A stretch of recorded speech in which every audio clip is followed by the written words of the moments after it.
कश्मीरी शख्स का पीएम मोदी को थैंक्स। यूक्रेन के शहर लुहांसन में एक रूसी सैन्य कमांडर ने जब पुलवामा के आजाद यूसुफ कुमार से इंडियन गो बैक कहा था तब वो काफी डर गए थे, लेकिन अब उन्हें समझ आ रहा है कि वो बात रूसी कमांडर ने क्यों कही थी।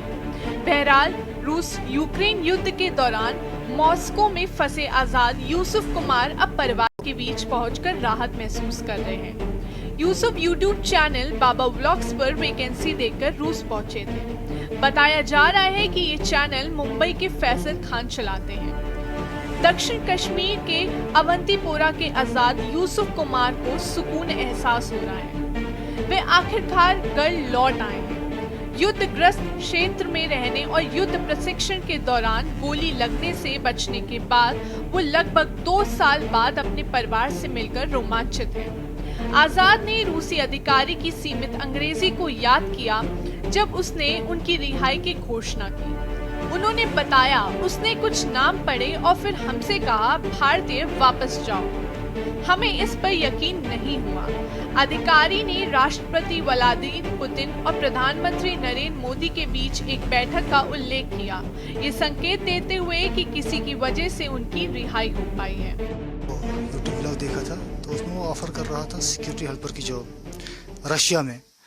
तो सैलरी पैकेज उसने बताया था पहले 3 महीने आपको 40,000 मिलेगा या समथिंग 50,000, ऐसा 40 to 50,000।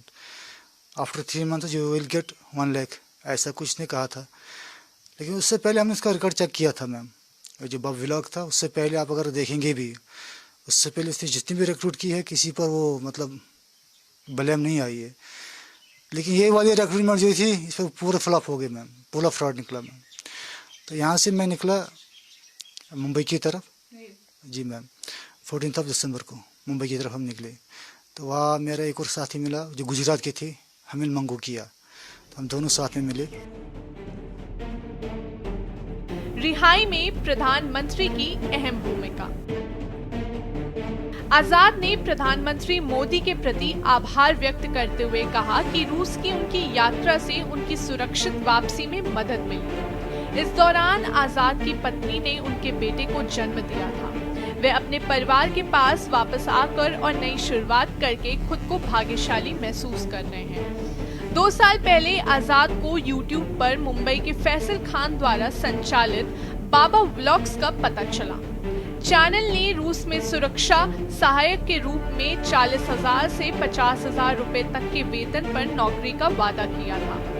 सफलता की कहानियों से प्रभावित होकर आजाद ने यात्रा और प्रोसेसिंग फीस के लिए 1.3 लाख रुपए का भुगतान किया। आपको बता दें कि आजाद 14 दिसंबर 2022 को पोशवान गांव से मुंबई के लिए रवाना हुए, जहां उनकी मुलाकात गुजरात के एक और नौकरी चाहने वाले से हुई। उन्हें चेन्नई भेजा गया और 19 दिसंबर को वो मॉस्को के डोमोदेडोवो एयरपोर्ट पर पहुंचे। उन्हें ये जानकर आश्चर्य हुआ कि उन्हें रूसी सेना को सौंप दिया गया है।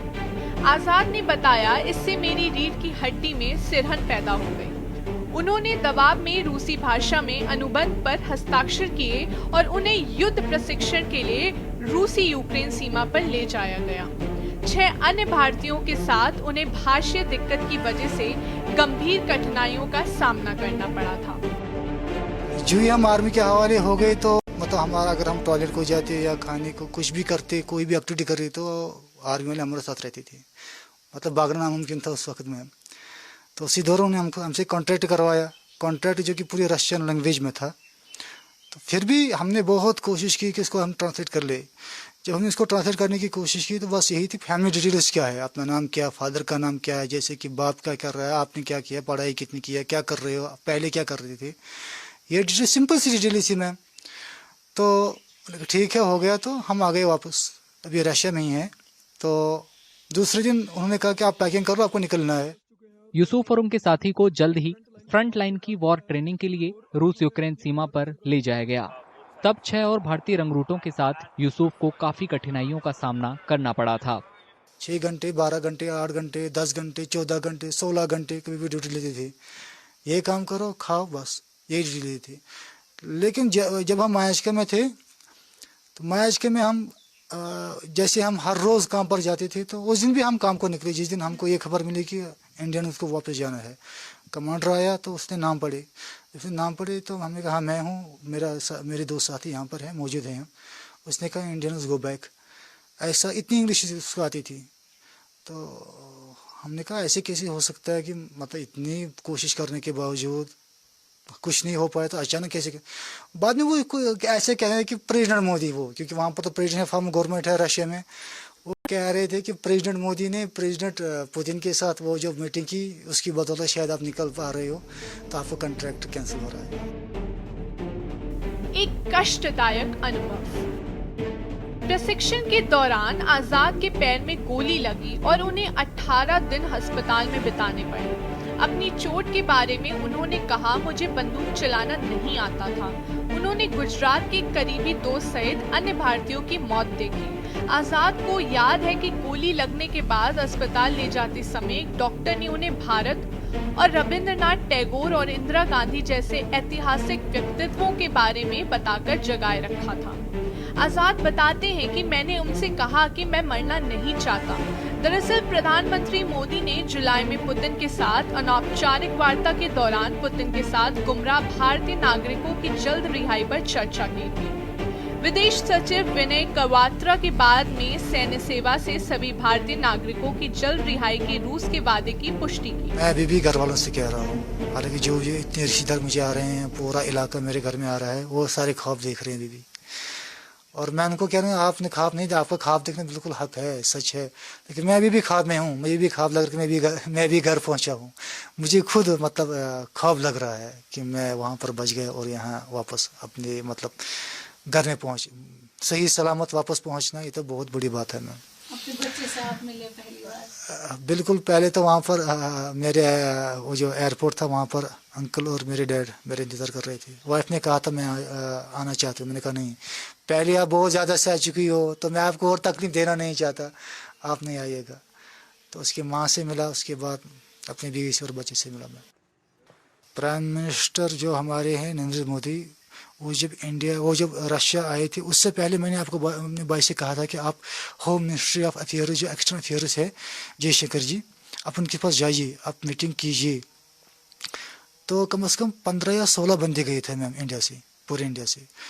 तो एक थोड़ा सा प्रेशर बना था उस वक्त। जब प्रेशर बना तो बाद में उन्होंने मीटिंग की थी, उसके बाद फिर हमारे प्राइम मिनिस्टर रशिया आए थे। तो बिल्कुल मैं क्रेडिट देना चाहूँगा कि उन्होंने कोई कसर नहीं छोड़ी को निकाले। विदेश मंत्रालय ने रूसी सेना में कार्यरत भारतीयों पर गहरी चिंता व्यक्त की और मॉस्को से कार्रवाई की मांग। 11 जून को भारत ने संघर्ष में 2 और भारतीयों की मौत की सूचना दी, जिससे कुल संख्या 4 हो गई। बहरहाल 2 भारतीयों की मौत के बाद विदेश मंत्रालय ने कड़े शब्दों में कहा था कि भारत रूसी सेना में भारतीय नागरिकों की किसी भी आगे की भर्ती पर रोक की मांग करता है, क्योंकि इस तरह से जबरन भर्ती दोनों देशों के संबंधों के लिए सही नहीं है। स्पेशल डेस्क, के न्यूज़, इंडिया।